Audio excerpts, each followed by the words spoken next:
Very interesting price action here on BTC. We had a failed breakout here, acceptance back into the triangle, and then a failed breakdown. I was looking for this to be a deviation with a breakdown here.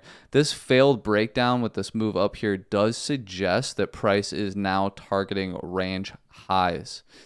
That said, until we gain acceptance above the previous week high, as well as this H4 order block over here, there is still a possibility, depending on how complex BTC wants to behave here, that we could deviate, get the move down to our 65K target zone that we wanted to long before the eventual move up. That said, if price does gain acceptance above the previous week high here and this H4 order block, it is very likely that we're going to be targeting range highs here, which have a very nice pocket of liquidity. Brief update on our BTC short. I do think that this looks good. We are seeing a rejection from this red zone here that has acted as resistance in an area of supply in the past here. That said, this is a deviation play. So as I've said in the last video, what we want to see is the actual deviation take place where we gain acceptance back inside the Monday range as validation that this trade is playing out how we want to see. Because right now we are still holding the previous week high and Monday high as support here, which could potentially signal that move to the upside. In the event that we do get this move to the all-time high, there is one scenario that I do want you all to keep in mind, is the possibility of a sweep or deviation of this level for then that move down that we are originally looking for to our 65K long zone. If we do get that move down just like this, this is something that I think is important to keep in mind. A lot of people will be experiencing FOMO here, and I think that it creates a possibility of overly eager bulls to get wrecked, create liquidity to the downside for us to get this move that we've been looking for. Taking a look at Solana, it seems unlikely that we're going to get this long setup that we're watching here, given this breakout to the upside here.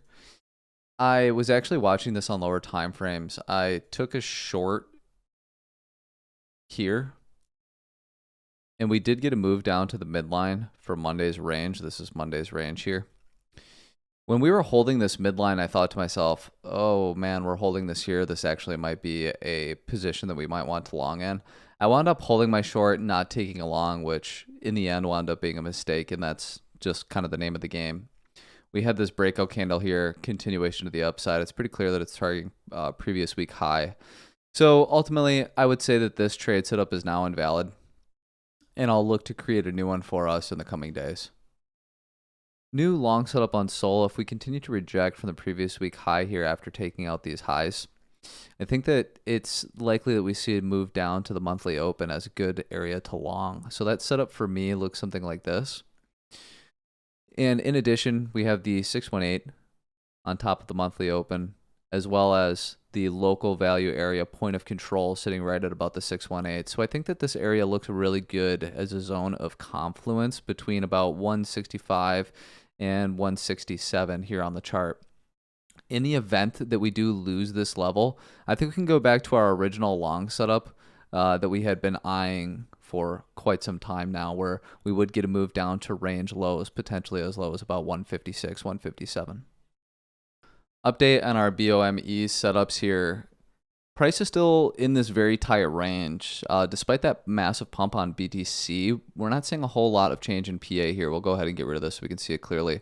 Price is still sitting in this local range here, right above this SR flip zone.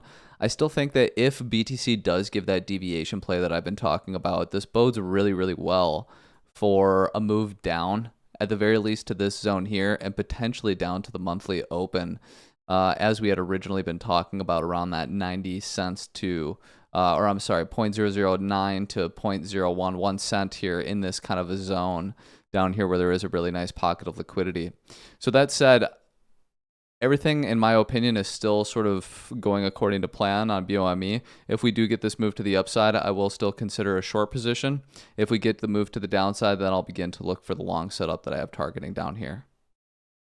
Update on FET.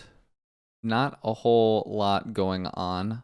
I think that with the most recent move up on BTC and seeing this kind of weakness on alts, it does bode well in the event that BTC does have some degree of a pullback, that we could actually hit this long zone that we've been eyeing here on FET. If price does gain acceptance, you can see that the midline has been like a really key SR flip zone. If price does gain acceptance above here without getting that move down first, we may look to take a long setup targeting range highs at the very least in this zone and potentially this upper resistance if given. PENDLE, again, was one of the more interesting setups that I've had my eye on for a couple of reasons that I've addressed.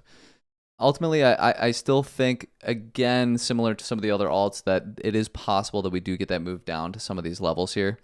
I would really, really like to long this $5 zone. However, the one scenario that I had talked about here is still very much in play, and we have another equal low to add to these lows here. So again, sort of that first scenario where we dip into the fair value gap here, but hold it as support, closure above, may give us a great long setup to target all-time highs and taking out these previous highs here. I still think that VET is liable to give us this deviation set up for a great long here. I know that we have this, again, we have this wedge formation here that we've sort of consolidated out of instead of simply breaking to the upside. It suggests that buyers aren't eager to buy this bullish pattern. And for me, when I see something like this, it suggests that we are going to see some kind of a deviation play, which again, like I've said before, this was previous resistance that we can now confirm and flip as support. Not to mention that VET has had some very complex sort of price action in the past. I wouldn't be surprised if we saw something like this. That said, if we do break out and start to take out some of these highs here, we can simply look to target this SFP zone and maybe catch a different long setup in the event that we actually start to see this wedge play out. I was eyeing these two long setups here on RUNE. However, with the current price action, I'm beginning to think that it's unlikely that we visit these levels unless we do get a nasty rejection from range lows here. However, at this time, it's beginning to look like a deviation play to me, where if we do gain acceptance back in here, we would simply target some of these previous highs that we have here. Similar to Solana, looking down at Monday's range here, on a little bit of lower time frames, we could see that it held the midline for Monday's range here and broke out above the level. So this does suggest that we're going to see some degree of continuation to the upside, and that these long setups are now pretty unlikely unless, like I said, we saw some kind of a nasty rejection to the downside. So what we'll do here is we'll consider these invalid, and we'll look to come up with some new trade setups on RUNE in the coming days.